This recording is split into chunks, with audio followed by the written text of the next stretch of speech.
Hi friends, ಎಲ್ರಿಗೂ ನಮಸ್ಕಾರ. ಪ್ರೀತಿಯಿಂದ ಕಲಾ ಚಾನಲ್ಗೆ ಎಲ್ರಿಗೂ ಸ್ವಾಗತ ಸುಸ್ವಾಗತ. ಹಾಗೆಯೇ ಇವತ್ತಿನ ವಿಡಿಯೋದಲ್ಲಿ ಅವರೆಕಾಳು ಮತ್ತು ಹೀರೆಕಾಯಿನ ಉಪಯೋಗಿಸ್ಕೊಂಡು ಒಂದು ರೆಸಿಪಿನ ಮಾಡ್ತಾಯಿದ್ದೀನಿ. ನೋಡೋಣ ಬನ್ನಿ.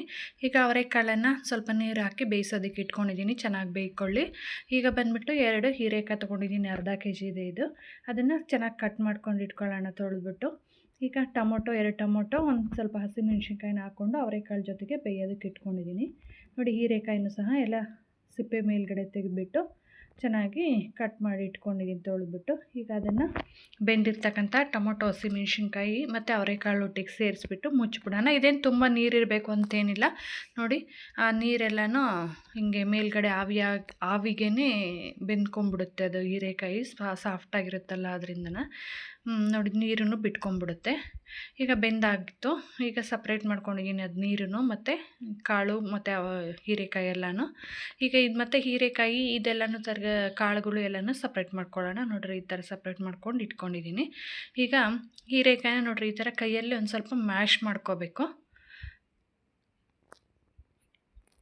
ನೋಡಿ, ಈ ಥರ ಚೆನ್ನಾಗಿ ಎಲ್ಲನೂ ಮ್ಯಾಶ್ ಮಾಡಿ ಇಟ್ಕೊಂಡ್ಬಿಡ್ಬೇಕು ಹಿಂಗೆ. ಈಗ ಒಂದು ಮಿಕ್ಸಿ ಜಾರ್ ತೊಗೊಂಡ್ಬಿಟ್ಟು ಅದಕ್ಕೆ ನೋಡಿ ಒಂದು ಸ್ವಲ್ಪ ಬೆಳ್ಳುಳ್ಳಿ, ಸ್ವಲ್ಪ ಅರಿಶಿನ ಪುಡಿ ಮತ್ತು ಜೀರಿಗೆ ಪುಡಿ, 1 ಸ್ಪೂನು ಉಪ್ಪು, ರುಚಿಗೆ ತಕ್ಕಷ್ಟು. ಬೆಳ್ಳುಳ್ಳಿ ಬೇಕಂದರೆ ಹಾಕ್ಕೋಬೋದು, ಬೇಡ ಅಂದರೆ ಸ್ಕಿಪ್ ಮಾಡ್ಕೋಬೋದು. ಇದೆಲ್ಲನೂ ಹಾಕ್ಕೊಂಡು ಈಗ ಹಸಿಮೆಣ್ಸಿನ್ಕಾಯಿ ಮತ್ತು ಟೊಮೊಟೊನ ಫಸ್ಟ್ಗೆ ಹಾಕೋತೀನಿ. ಅದು ಚೆನ್ನಾಗಿ ನುಣ್ಣಗಾಗಲಿ. ಈಗ ಅದಕ್ಕೆ ಒಂದು ಸ್ವಲ್ಪ ತೆಂಗಿನಕಾಯಿ, ಹಸಿ ತೆಂಗಿನಕಾಯಿ ತುರಿನ ಹಾಕ್ಕೊಂಡಿದ್ದೀನಿ. ಹಾಕ್ಕೊಂಬಿಟ್ಟು ಒಂದು ಸ್ವಲ್ಪ ಈಗ ಹುಣಸೆ ಹುಳಿನ ಹಾಕ್ಕೋಬೇಕು. ನೀರು ಹಾಕ್ಕೊಂಬಿಟ್ಟು ನೋಡಿ, ಈಗ ನೀರು ಹಾಕ್ಕೊಂಬಿಟ್ಟು ತರಿಯಾಗಿ ರುಬ್ಕೊಳ್ಳೋಣ. ನೋಡಿ, ಈ ಥರ ರುಬ್ಕೊಂಡ್ಬಿಡ್ಬೇಕು. ರುಬ್ಕೊಂಡಾದ ನಂತರ ಇದು ಸ್ವಲ್ಪ ಹುಣಸೆ ಹುಳಿನ ಹಾಕಿದ್ರೆ ಟೇಸ್ಟು ತುಂಬಾ ಚೆನ್ನಾಗಿರುತ್ತೆ. ಸ್ವಲ್ಪ ಹುಣಸೆ ಹುಳಿ ಹಾಕಿಬಿಟ್ಟು ನಾವೇನು ಹೀರೆಕಾಯಿ ಈ ಥರ ಮ್ಯಾಶ್ ಮಾಡಿ ಇಟ್ಕೊಂಡಿದ್ವಲ್ಲ ಬೇಯಿಸ್ಕೊಂಡು, ಅದನ್ನು ಹಾಕ್ಬಿಟ್ಟು ಜಾಸ್ತಿ ನುಣ್ಣಗೆ ಮಾಡೋದು ಬೇಡ. ಅಂದರೆ ಇದು ಮುಂದೆ ಓಡಿಸ್ತೀವಲ್ವ ಮಿಕ್ಸಿನ, ಅದನ್ನು ರಿವರ್ಸಾಗಿ ಹಿಂದಕ್ಕೆ ಒಂದು 2 ಟೈಮ್ ಮಿಕ್ಸಿ ಮಾಡ್ಕೊಂಬಿಟ್ರೆ ಸಾಕು. ನೋಡಿರಿ, ಈ ಥರ ತರಿಯಾಗಿ ರುಬ್ಕೊಂಬಿಡ್ಬೇಕು. ರುಬ್ಕೊಂಡಾದ ನಂತರ ಈ ಬೆಂದಿರ್ತಕ್ಕಂಥ ಅವರೆಕಾಳನ್ನು ಸಹ ಇದರೊಟ್ಟಿಗೆ ಸೇರಿಸ್ಕೊಂಬಿಡ್ಬೇಕು. ಈಗ ಅದಕ್ಕೆ ಒಂದು ಒಗ್ಗರಣೆ ಮಾಡ್ಕೋಬೇಕು. ಸ್ವಲ್ಪ ಕಡಲೆಕಾಯಿ ಎಣ್ಣೆನ ಹಾಕ್ಕೊಂಡು ಅದಕ್ಕೆ ಮಾಮೂಲಿ ಎಣ್ಣೆ ಬಿಸಿ ಆದ ನಂತರ ಸಾಸಿವೆ, ಕರಿಬೇವಿನ ಸೊಪ್ಪು, ಸ್ವಲ್ಪ ಒಣಮೆಣ್ಸಿನ್ಕಾಯಿನ ಹಾಕ್ಕೊಂಡು ಅದು ಚಿಟಪಟ ಅಂತ ಸಿಡಿದಾದ ನಂತರ ಒಗ್ಗರಣೆ ಒಂಚೂರು ತಣ್ಣಗಾಗಬೇಕು. ಏಕೆಂದರೆ ಬಿಸಿದ್ರಲ್ಲಿ ಹಾಕ್ಬಿಟ್ರೆ ಇದು ಅಷ್ಟೊಂದು ಚೆನ್ನಾಗಿರಲ್ಲ. ಸ್ವಲ್ಪ ಸ್ಟವ್ ಆಫ್ ಮಾಡಿಬಿಟ್ಟು 1-2 ನಿಮಿಷ ಬಿಟ್ಬಿಡಿ. ಈಗ ಇಲ್ಲಿ ಬಂದುಬಿಟ್ಟು ಕೊತ್ತಂಬರಿ ಸೊಪ್ಪು ಮತ್ತು ಈರುಳ್ಳಿನ ಸಣ್ಣದಾಗಿ ಹೆಚ್ಕೊಂಡು ಇಟ್ಕೊಂಡಿದ್ದೀನಿ. ಈಗ ಕಾಳು, ಹೀರೆಕಾಯಿ ಮಿಕ್ಸ್ ಏನಿತ್ತು ಮಿಕ್ಸಿ ಮಾಡ್ಕೊಂಡಿರೋದು ಎಲ್ಲನೂ ಹಾಕಿ ಮತ್ತು ಕೊತ್ತಂಬರಿ ಸೊಪ್ಪು ಮತ್ತು ಈರುಳ್ಳಿ ಎಲ್ಲನೂ ಹಾಕಿ ಚೆನ್ನಾಗಿ ಮಿಕ್ಸ್ ಮಾಡ್ಕೊಂಬಿಡ್ಬೇಕು. ತುಂಬಾ ಸಖತ್ತಾಗಿರುತ್ತೆ. ಒಂದು ಸರಿ ಟ್ರೈ ಮಾಡಿ ನೋಡಿ.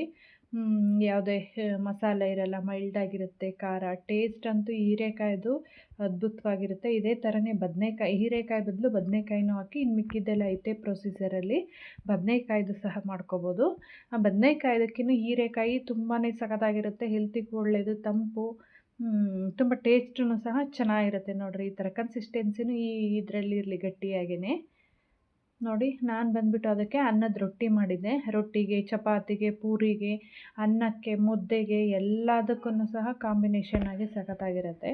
ನೀವು ಒಂದು ಸರಿ ಟ್ರೈ ಮಾಡಿ. ಈಗ ಅವರೆಕಾಳು ಕಾಳು ಆಗಿರೋದ್ರಿಂದ ಯಾವುದೇ ಕಾಳು ಹಾಕ್ಕೋಬೋದು. ಹಸಿ ಕಾಳನ್ನ, ಅಲಸಂದೆ ಕಾಳು, ಅವರೆಕಾಳು, ಯಾವ ಕಾಳು ಬೇಕಂದ್ರೂ ಹಾಕ್ಕೊಂಡು ಹಸಿ ಕಾಳನ್ನ ಮಾಡ್ಕೋಬೋದು. ನೋಡಿ, ತುಂಬಾ ಸಖತ್ತಾಗಿತ್ತು. ನೀವು ಒಂದು ಸಾರಿ ಟ್ರೈ ಮಾಡಿ ಹೇಗಾಗಿತ್ತು ಅನ್ನೋದನ್ನು ಕಮೆಂಟ್ಸ್ ಮಾಡಿ. ಹಾಗೆಯೇ ನನ್ನ ಫೇಸ್ಬುಕ್ ಪೇಜನ್ನು ಸಹ ಪ್ರೀತಿಯಿಂದ ಕಲಾ ಅಂತಲೇ ಇದೆ, ಅದನ್ನು ಸಹ ಫಾಲೋ ಮಾಡ್ಕೊಳ್ಳಿ. ಇದೇ ನನ್ನ ಚಾನಲ್ಗೆ ಸಬ್ಸ್ಕ್ರೈಬ್ ಮಾಡ್ಕೊಳ್ಳಿ. Thank you for watching. Take care. Bye. See you.